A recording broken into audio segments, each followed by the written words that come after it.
Hello everyone. Today we are starting a new chapter that is cell unit of life. So grab your books and pens and let's get started. सबसे पहले हम chapter को अच्छे से समझेंगे और फिर लास्ट में हम उसकी एनसीईआरटी रीड करेंगे और क्वेश्चन सॉल्व करेंगे। तो मैं तुम्हें पहले समझा देती हूँ कि आज की क्लास का रोड मैप क्या रहेगा। सबसे पहले हम बेसिक इंट्रोडक्शन देखेंगे ये चैप्टर का, फिर हम देखेंगे व्हाट इज़ अ सेल, उसके बाद हम सेल थ्योरी के बारे में पढ़ेंगे। Then we will see overview of cell and end this lecture with solving topic wise question जो भी आज हमने पढ़ा है उसके ऊपर। तो अगर इस चैप्टर के वेटेज की बात की जाए तो हर साल यहाँ से 2 से 3 क्वेश्चन पक्के आते ही हैं।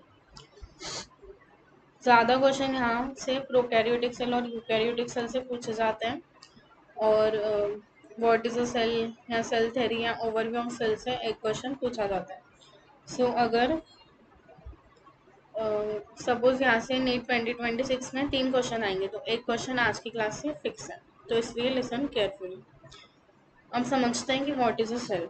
सेल क्या है? Cell is fundamental structural and functional unit of all living organism. ये डेफिनेशन तो हर कोई पढ़ लेता है, पर समझ में ही नहीं आता है कि सेल को बेसिक यूनिट ऑफ लाइफ क्यों बोला जाता है। तो चलो देखते हैं सेल को बेसिक यूनिट ऑफ लाइफ क्यों बोलते हैं। तो अगर मैं बात करूँ तो तुमने ये चीज़ नोटिस की होगी कि अर्थ एक प्लैनेट है जहाँ पे लाइफ एग्जिस्ट करती है, बहुत सारी डाइवर्सिटी है अर्थ पे। If you will look at your environment so you will see different type of plants, animals, you will see living things, non living things. अब कोई चीज़ क्यों लिविंग है या कोई चीज़ क्यों नॉन लिविंग है, तो ये तो सबको पता ही होगा। अगर हम लिविंग चीज़ की बात करें तो उसमें सेल है इसलिए वो लिविंग है, और अगर कोई चीज़ नॉन लिविंग है तो उसमें सेल प्रेजेंट नहीं है इसलिए वो चीज़ नॉन लिविंग है। देखो, अगर हम खुद की बॉडी की बात करें तो हमारी बॉडी में डिफरेंट डिफरेंट ऑर्गन सिस्टम है, जैसे respiratory system, endocrine system, nervous system, digestive system, reproductive system और भी बहुत सारी। इनकी वजह से ही हमारी बॉडी परफॉर्म कर पाती है डिफरेंट फंक्शन। अब ऑर्गन सिस्टम बने किससे? तो उसके नाम से समझ में आ रहा है कि ऑर्गन सिस्टम बनी है डिफरेंट ऑर्गन से जिनका फंक्शन एक साथ सिंक्रोनाइज रहता है, वो एक साथ कोऑर्डिनेट करते हैं और परफॉर्म करते हैं फंक्शन, और इसी को बोलते हैं ऑर्गन सिस्टम। ठीक है, अब हमने ये तो समझ लिया कि ऑर्गन सिस्टम ऑर्गन से बनी है, बट अब ऑर्गन क्या है? Organ is group of tissues जो कि परफॉर्म करते हैं अ सिमिलर फंक्शन। अब टिश्यू क्या है? टिश्यू ग्रुप ऑफ सेल है जो कि कॉमन रहते हैं in origin and function. Different different cell एक ग्रुप बनाते हैं और परफॉर्म करते हैं कॉमन फंक्शन, उसको हम बोलते हैं टिश्यू। और टिश्यू किससे बना हुआ है? सेल से। सो अगर सेल रहेगा तो टिश्यू बनेगा, टिश्यू रहेगा तो ऑर्गन बनेगा, और ऑर्गन रहेगा तो ऑर्गन सिस्टम बनेगी। मतलब ये एक दूसरे से इंटरेक्ट कर रहे हैं। अगर सेल नहीं है तो there will be no tissue, no organ and no organ system. तो इसलिए सबसे बेसिक यूनिट क्या है? सेल। सेल के नीचे कुछ भी नहीं है, and hence cell is the basic unit of life. It is the structural functional unit of all living organism. अब दो टाइप के ऑर्गेनिजम्स रहते हैं, यूनिसेलुलर या मल्टीसेलुलर। जो यूनिसेलुलर ऑर्गेनिज्म रहता है वो कंपोज रहता है ऑफ सिंगल सेल, मतलब उसमें एक ही टाइप का सेल मिलता है, ठीक है। और मल्टीसेलुलर में they are composed of many different type of cells. अगर हम यूनिसेलुलर की बात करें तो kingdom Monera, kingdom Protista are unicellular, whereas Plantae, Animalia and fungi are multicellular. तो अगर एक सिंगल सेल प्रेजेंट रहेगा किसी ऑर्गेनिज्म में तो हाँ, वो अपनी लाइफ इंडिपेंडेंटली जी सकती है, अपना सारा फंक्शन वो परफॉर्म कर सकती है। And hence unicellular organisms are capable of independent existence and performing the essential functions of life, and anything less than a complete structure of cell does not ensure independent living. अगर कोई चीज़ living है तो basically उसमें जो unit है वो cell होना चाहिए, अगर सेल नहीं है तो it will not ensure independent living. I hope यहाँ तक चीज़ें क्लियर होंगी। अब हम आगे देखेंगे डिस्कवरी ऑफ सेल।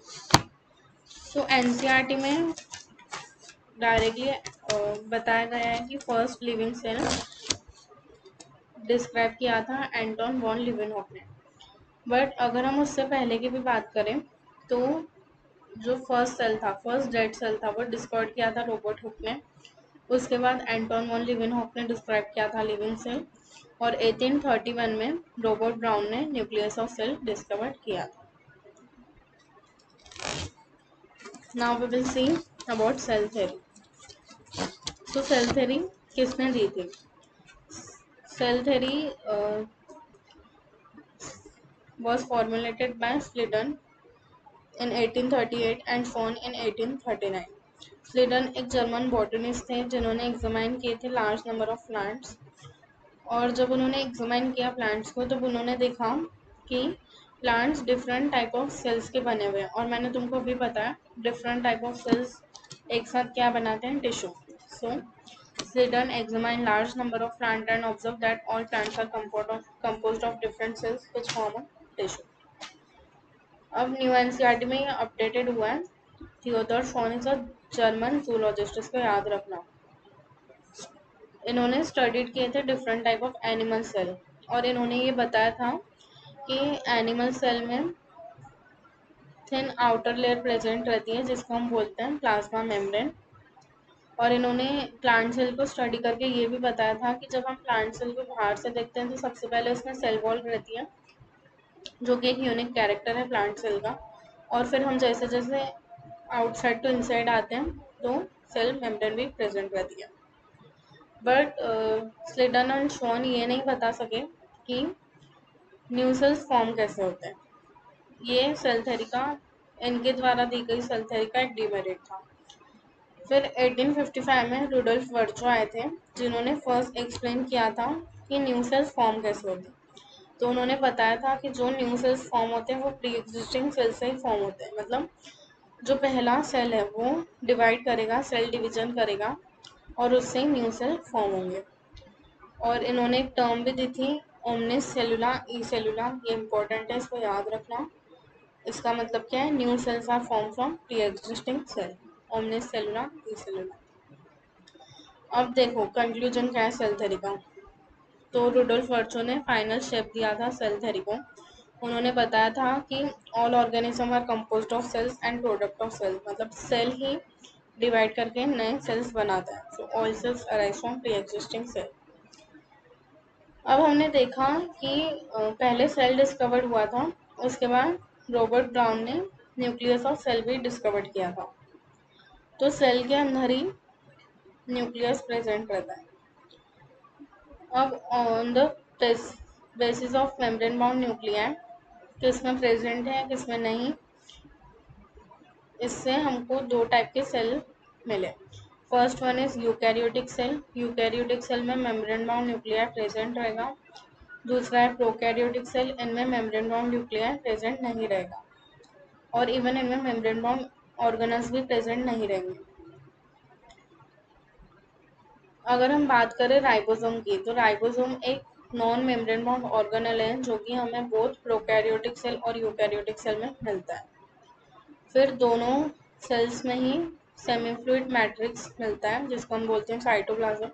ये ऑक्यूपाई करता है वॉल्यूम ऑफ सेल, और यही मेन एरिया है जहाँ पे सारी सेलुलर एक्टिविटीज परफॉर्म होती है।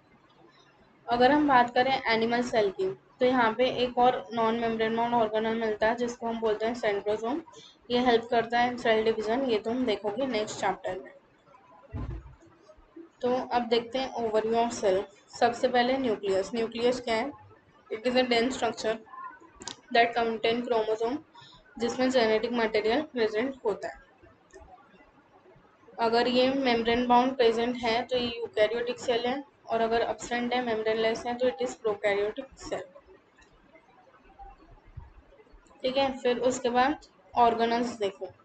मेम्ब्रेन बाउंड ऑर्गेनल्स अब्सेंट रहते हैं प्रोकैरियोटिक सेल में और प्रेजेंट रहते हैं यूकैरियोट्स में।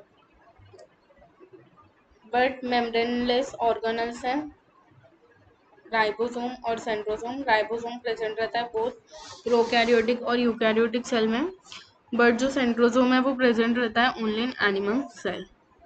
अब cytoplasm. Cytoplasm is the main arena of cellular activities. ये सेमी फ्लूइड है matrix that occupies the volume of cell. फिर सेल मेम्ब्रेन क्या है? Outer membrane of cell which delimits the structure of cell. Cell wall क्या है? Cell हमने देखा plant cell में अंदर सेल मेम्ब्रेन प्रेजेंट रहती है और उससे बाहर सेल वॉल प्रेजेंट रहती है। So it is unique character of plant cell, इसको ध्यान रखना, और ये एनिमल सेल में अब्सेंट रहती है। सो ये था overview of cell. Now next, अब तुम्हारी एनसीईआरटी में कुछ इम्पोर्टेंट सेल्स, उनके कुछ फीचर्स और उनकी डायमेंशंस दी हुई हैं। सो सेल वेरी करते हैं ग्रेटली इन शेप, साइज और एक्टिविटीज़। बहुत डिफरेंट टाइप ऑफ सेल्स रहते हैं, जैसे columnar, cuboidal, Oval, round, amoeboid, long, और भी बहुत तरह के। अब ये शेप वेरी इसलिए करते हैं क्योंकि वो डिफरेंट फंक्शन परफॉर्म करते हैं। तो ये असर्शन रीजन का क्वेश्चन बन सकता है कि the shape very with the function they perform, इसको याद रखना। अब देखो कौन से सेल दिए हुए हैं, उनके क्या फीचर्स हैं, क्या साइज है, वो सब याद रखना, इम्पोर्टेंट डेटा, इससे क्वेश्चन पूछा जाता है। सबसे पहला जो सेल है वो है mycoplasma. Mycoplasma is the smallest cell. इसकी डायमेंशन है 0.3 माइक्रोमीटर इन लेंथ। इसमें सेल वॉल प्रेजेंट नहीं रहती है, ठीक है। फिर है बैक्टीरिया। बैक्टीरिया की साइज है 3 to 5 माइक्रोमीटर ऑन एवरेज। फिर है ostrich egg. The largest isolated single cell is ostrich egg. फिर उसके बाद है human blood cell, that is 7 micrometre in diameter. ये राउंड है और बायकॉन्केव है। फिर है nerve cell, longest cell and it is branch. फिर है mesophyll cell, round and oval. Tracheids elongated, white blood cells amoeboid, and columnar epithelial cell are long and narrow.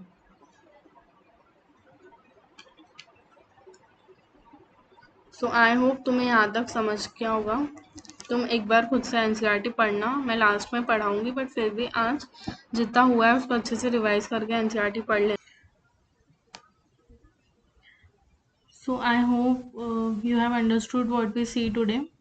So let's solve some questions. See, the first question is the concept of omnicellular e-cellular regarding cell division was first proposed by Rudolf Virchow, Theodor Schwann, Schleiden और Aristotle. सो मैंने तुमको starting में ही बताया था कि ये phrase बहुत important है, इसको याद रखना। 1855 ने रुडोल्फ वर्चो ने हमको बताया कि न्यू सेल्स एग्जिस्ट करते हैं फ्रॉम प्री एग्जिस्टिंग सेल, और यही फ्रेज से उन्होंने एक्सप्लेन किया था। So the correct answer is Rudolf वर्चो।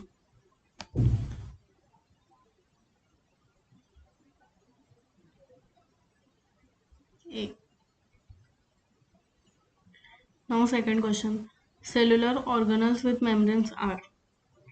So see, इस क्वेश्चन में दूसरे भी मेम्ब्रेन बाउंड ऑर्गेनल दिए हुए हैं जो हम आगे पढ़ेंगे, बट तुम इस क्वेश्चन को ऐसे भी अप्रोच कर सकते हो कि मैंने तुमको बताया राइबोसोम एक नॉन मेम्ब्रेन बाउंड ऑर्गेनल है जो कि बहुत यूकैरियोट और प्रोकैरियोटिक सेल में मिलता है, और राइबोसोम ए, बी और डी ऑप्शन में दिया हुआ है, सिर्फ सी में ही नहीं दिया हुआ है। So the correct answer will be C.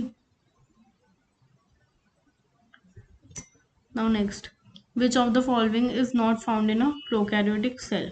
Prokaryotic cell में क्या नहीं दिखता है? तो प्रोकैरियोटिक सेल क्या रहता है? जिसमें मेम्ब्रेन बाउंड न्यूक्लिया नहीं फाउंड हो। न्यूक्लियस नहीं रहेगा तो न्यूक्लियर एनवलप भी नहीं रहेगा। सो the correct answer is D. Now fourth question is which of the following is not membrane bound. कौन सा इनमें से मेम्ब्रेन बाउंड नहीं है? राइबोसोम, लाइसोसोम, मेसोसोम या vacuole. So the correct answer is a, ribosome. सब ऑप्शन पढ़ने की हैबिट डालो, ठीक है। फिर फिफ्थ क्वेश्चन बोल रहा है mycoplasma can pass through less than 1 micron filter size. तो माइकोप्लाज्मा सबसे स्मॉलेस्ट रहते हैं, सो दे कैन इजीली पास, तो ये करेक्ट है।